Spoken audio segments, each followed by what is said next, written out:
Hey, hello. Well, here is a giant ant pile. I don't know if it's kind of cold. I don't think they're going to wake up. I see a little bit of movement in there. But down there last year was a really large beaver dam. This is Basin Creek here. And up here, over on that mountain, a little bit over there, was some of the very rich gold strike there in the early 1900s, where they found like, they called it ribbon gold going through the, it came right up to the ground, I guess, and and there's this line of gold in the rock, and they followed it, and it was hundreds of ounces of pure gold. And that caused people to come here and dig holes all over the place and dig mines and things like that. So I'm going to go up exploring and see what I can find. Probably not much, just where there were mines.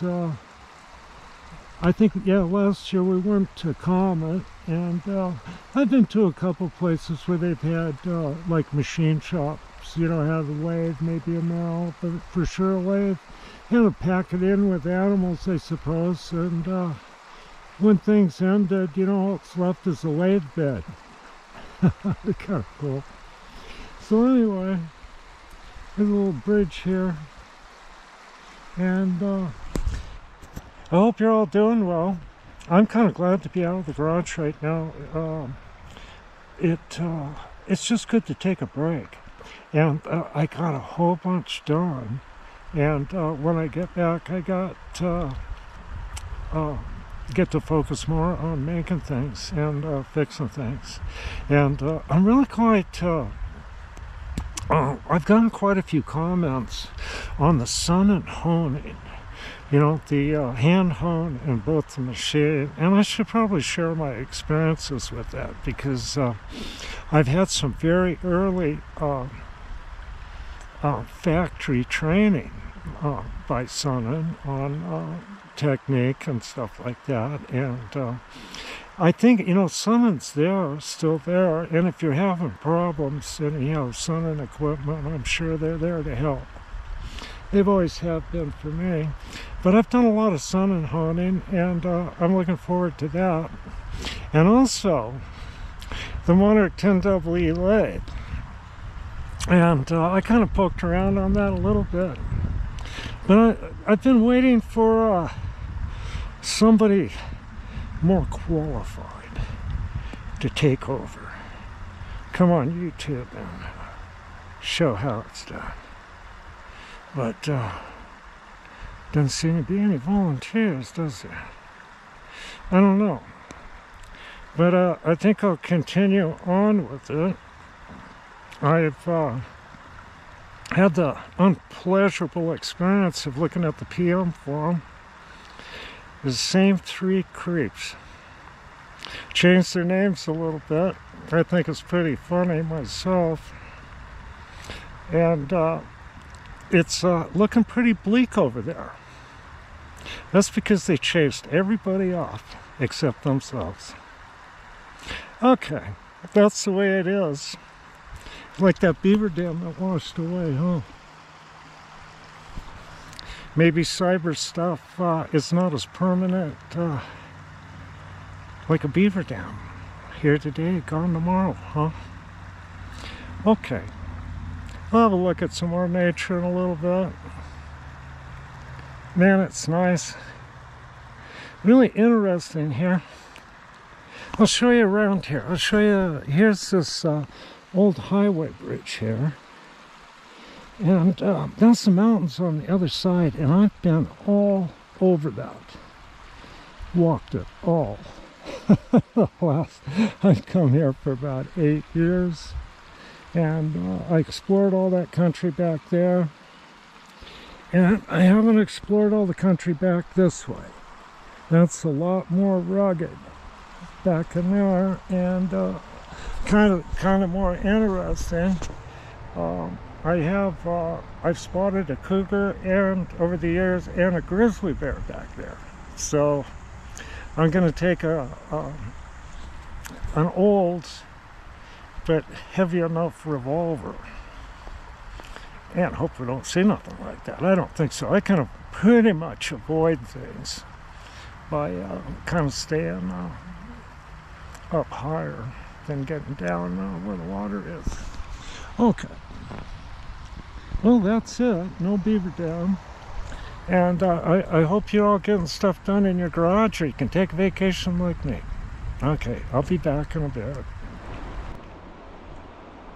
Yeah, this is a nice spot along the river here.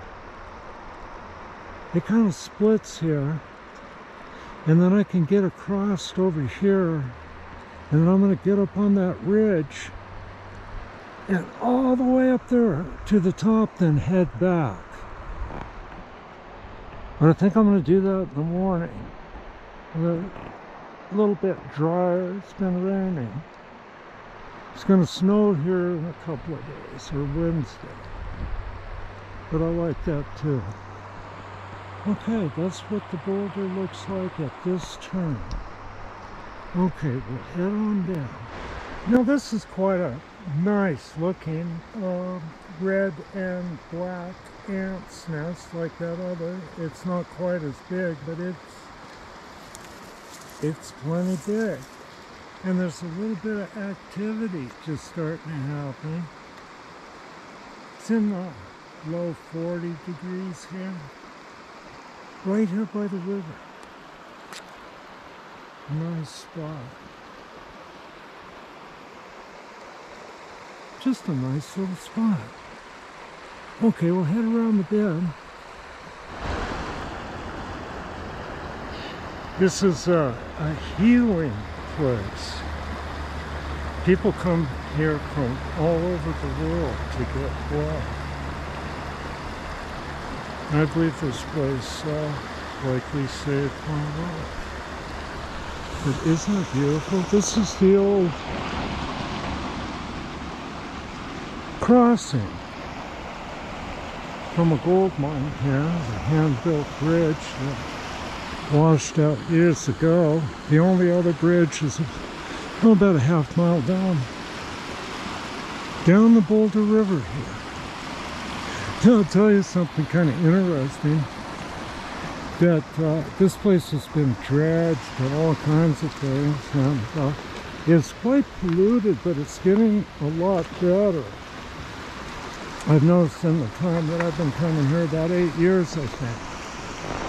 And, but anyway, there's places, you know, if you're going to even camp and or build a cabin, there's cabin sites all over this place. Over the last over 100 years, people have built cabins and prospectors and all kinds of stuff.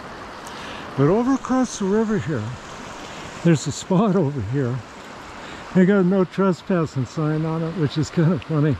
A person from Texas is what I heard, came here and bought this, and they bought an old road grader. Somebody here had a bunch of gravel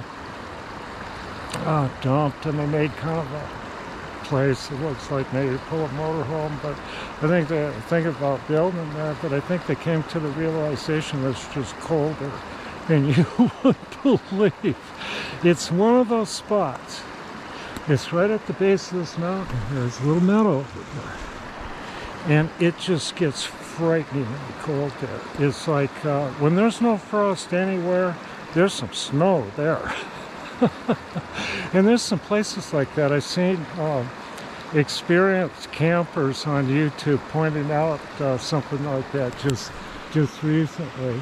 But, you know, in the hottest part of the summer, somebody from Texas might be able to tolerate it. But it's even in the middle of summer, in the morning there, it's cold. Amazing. But nobody built a cabin there, and there's a reason for that. It took 100 years for someone from Texas to come do it, huh? Yeah. They haven't been back. It's been a couple of years from what they tell me. Yeah. You know, you come out in the country like this, and I've spent a winter up here. As a matter of fact, back in the 80s, it's one of the most harshest winters ever. And I did it in a cabin with no electricity or running water with my young wife. And we've been together ever since. Things like that make a difference. But there's people that come here, and then there's people that actually live here. And when you live in a place like that, you get used to it. You do, you get used to it. But myself, I've always liked winter activity. I like snowshoeing, cross-country skiing. The cold doesn't get to me, but Chloe doesn't like it too much, and my little dog Charlie doesn't like it either. So I don't know anything to say for hard. Or keep the little dogs warm. Yeah, this is kind of a neat place here. You can see we had a couple of frosts, and just overnight it's starting to get those great fall colors. Yeah, that's the ridge I'm going to climb up there. I'm going to get up on the top and go back. Now last year I was up exploring over there. Get the camera over. I got up to the top of that, and I was along the side there and did video. I can't remember what was going on there. Looking for a mining site, and I can see it from the road, and now I can't see it. I don't know what happened. But they told me it's there, but I've gone up there 3 times and I can't find it. So I'm going to go look for some other mine sites this way. Okay. Okay, I came upon a Montana golf course. Here's the course, and here's the clubs and balls.